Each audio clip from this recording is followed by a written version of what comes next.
Olá, continuando com o nosso estudo dos timers do MSP430. Na videoaula de hoje nós vamos ver a geração de saídas com os timers. Então vamos mudar aqui para o PowerPoint. Esse aqui está sendo chamado de assunto 7, então geração de saídas com os timers. Antes vamos relembrar um pouquinho. Temos três formas de se usar o timer, vocês devem estar lembrados. Primeiro era para comparar, o outro depois PWM, que é geração de saída, vamos começar a nos dedicar a esse tópico aqui, e por último não vimos ainda a captura. Mas em forma resumida, comparar, alguma coisa acontece quando o contador fica igual ao registrador de comparação. Geração de saída, a saída out-end eu vou mostrar onde elas estão. As saídas têm o seguinte comportamento: quando o contador chega a zero, ele muda de estado, e quando o contador fica igual ao comparador, também muda de estado. Isso aqui é o motivo de nosso estudo na aula de hoje. E por último, captura, está para o futuro ainda, é que quando surge o evento de captura, o valor do contador é copiado para o registrador de captura, compara e captura. Perfeito? Relembrando um pouquinho, peço perdão porque eu vou novamente martelar essa história dos timers, das instâncias, etc.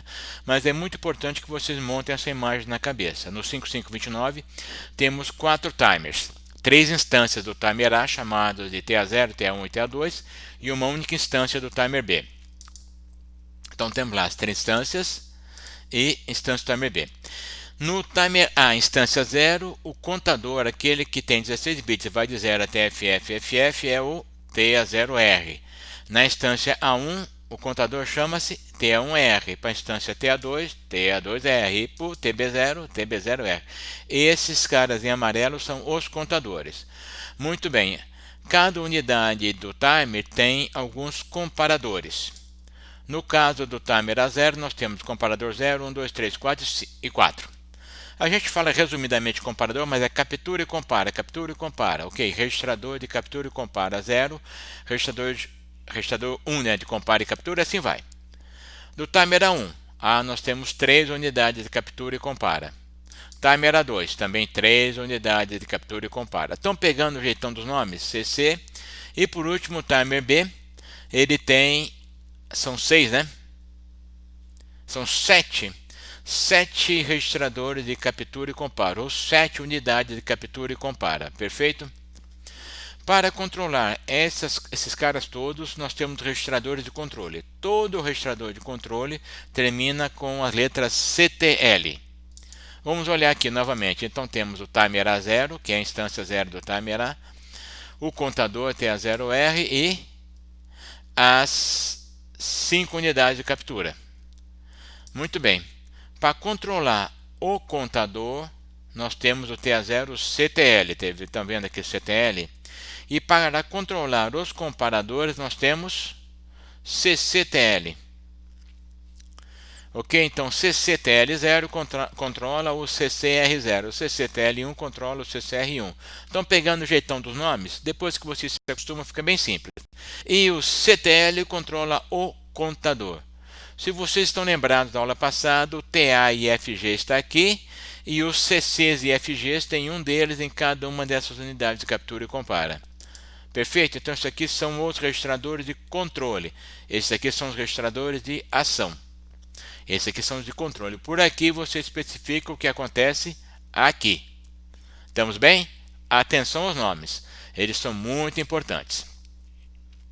Vou mostrar um pouquinho desses registradores de controle. Esse aqui nós já vimos bastante, né? Aqui eu seleciono quem vai ser o relógio. Aqui, se eu quero usar algum divisor, o modo da contagem. Já vimos isso na aula passada, né? O clear e o flag, que indica o overflow, né? Indica que ele voltou a zero. E aqui habilita a interrupção deste flag, TA e FG. Toda vez que aparecer um IFG é flag de interrupção, é porque esse cara pode provocar interrupção. E toda vez que aparecer IE é o que habilita algum IFG. Então TA0 CTL. Eu vou pagar agora uma dívida com vocês. Olha, o TA0 é X0, fiquei de mostrar e nunca mostrei, né? Na verdade não tem muita graça, é só um registrador com 3 bits, apesar de ter o tamanho de 15, só existem 3 bits, onde se programa divisor por 1, por 2, por 3, por 4, por 5, 6, 7, 8. Perfeito? Então TA0 CTL, TA0 é X0, é aquele divisor extra, E agora vamos olhar com um pouquinho mais de cuidado pela primeira vez os CCTLs. Ele é um registrador de 16 bits. Aqui eu tenho os bits de 8 a 15 esmiuçados, perfeito? Na próxima eu vou ter os bits de 0 a 7. Essa parte é dedicada à captura, então eu vou passar reto, não vou falar quase nada. Apenas esse bit que para nós vai estar sempre em 0, que coloca tudo no modo compara. E o que nos interessa é esse lado aqui, onde nós temos o CC e FG, estão lembrados? O CC e E, que habilita essa interrupção aqui, e o Alt Mode. Isso aqui é muito importante. É por aqui que nós controlamos o modo de saída. Por aqui que nós controlamos o que vai ser feito com a saída em função do contador chegar a 0 ou ficar igual a um comparador. Nós temos 8 modos de saída: 0, 1, 2, 3, 4, 5, 6, 7. Vou olhar esses modos de saída. A princípio vão parecer um pouco confusos, depois vocês vão ver que fica um pouquinho mais claro. Uma única particularidade é quando nós ativamos o modo Alt aqui, ó, modo 0, que é Alt, esse bit aqui é o que vai aparecer lá no pino da CPU. Vou mostrar melhor isso mais para frente. Põe 0, sai 0 lá no pino. Põe 1, sai 1 lá no pino. Aqui não, dos modos 1 a 7, eles são controlados pelo timer. Aqui não, então aqui nós temos o controle da saída comandado pelo bit alt, ou seja, como eu, programador, controlo esse bit, eu controlo a saída. Nos demais não, nos outros 7, quem controla a saída é o timer. Vamos lá, então nós temos aqui a minha lógica de saída, sempre recebe equal 0, que é o que indica quando é que ficou igual a 0. Normalmente o timer vai para 0 aqui, e um outro comparador. Então essa aqui é a lógica da saída Alt-N. Alt-N está aqui, é um pino da CPU. Então é Alt-N porque eu estou usando o comparador N aqui. Aqui eu programo o modo, e se tiver no modo 0, ao programar esse bit aqui, eu programo essa saída. Então cada bloco de comparação tem uma unidade de saída, ou seja, cada um daqueles CCR0 tem uma unidade de saída, CCR1 tem uma unidade de saída, CCR2 tem outra, assim vai. A unidade de saída é para gerar saídas. Que frase bonita, né? E temos várias opções, incluindo PWM. Nós vamos usar muito PWM. São 8 modos de operação que eu programo aqui. Isso aqui são duas importantes, né?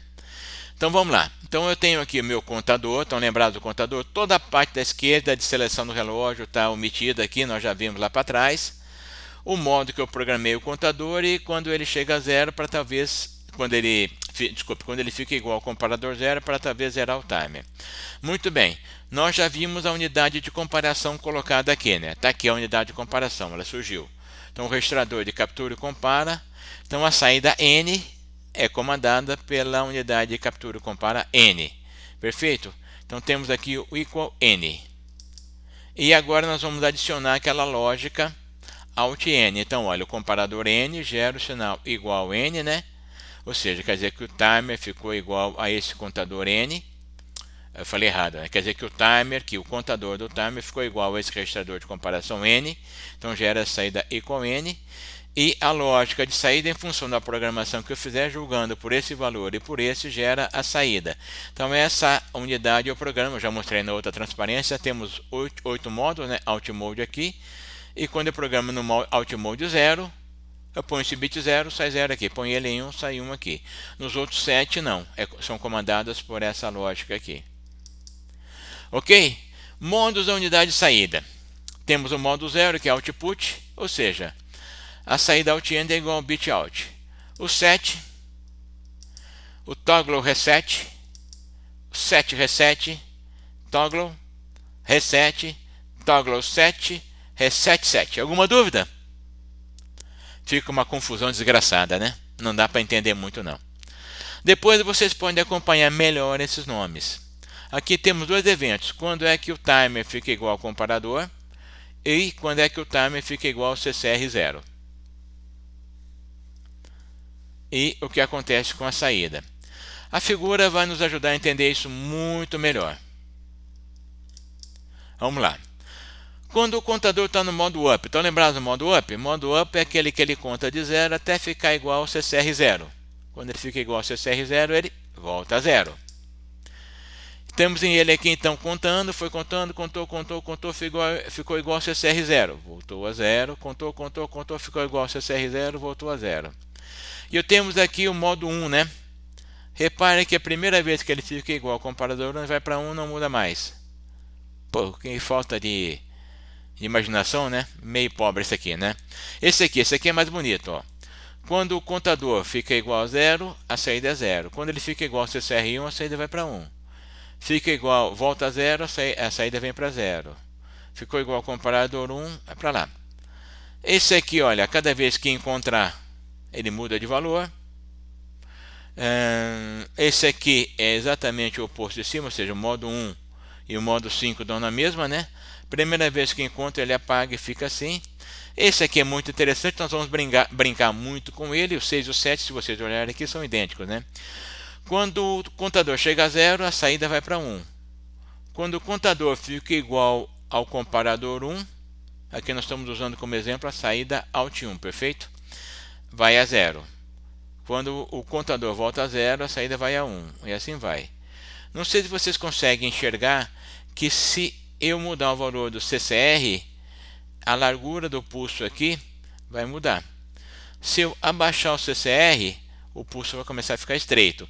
Se eu aumentar o valor do CCR aproximando do CCR0, o pulso vai caminhar mais para a direita. Isso é o PWM, vamos ver isso um pouquinho melhor mais para frente, ok? Então aqui estamos usando a unidade timer A, comparador 1 como exemplo.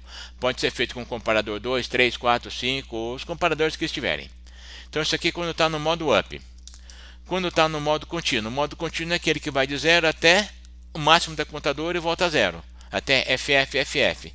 Temos aqui o modo contínuo. Então sai daqui de 0 até FFFF e volta.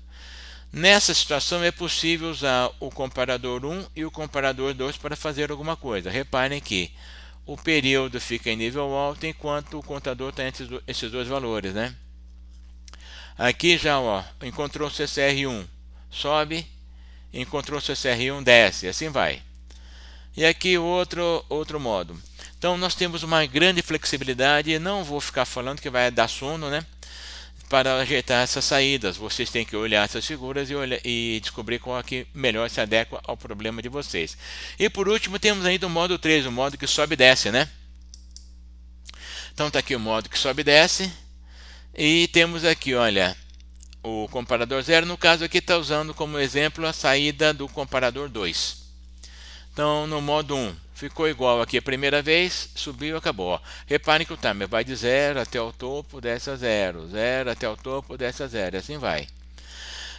Olha que interessante esse modo 4. Reparem que o centro do pulso está alinhado com o pico.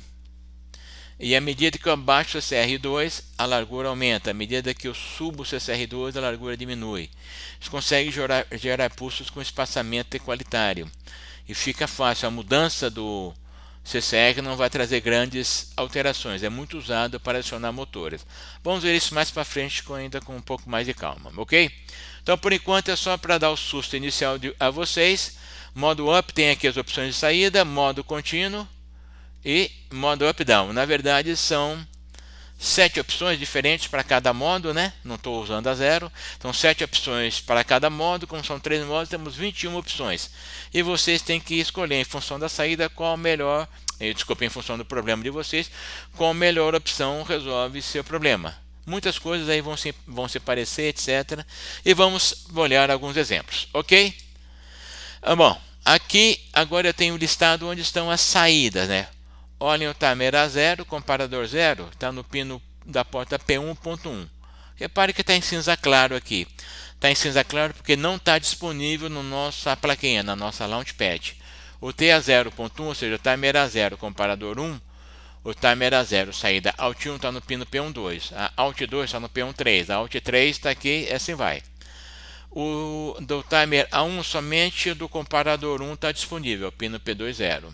Do timer A2 tem os 3 comparadores disponíveis. E do timer B eu tenho o comparador 2 e os comparadores 5 e 6. Perfeito? Estou dizendo disponível porque aparece naquela barra de pinos no nosso Launchpad. As que estão cinza claros não tenho acesso, né? Porque está lá junto aquele encapsulamento muito pequenininho, é difícil de pegar.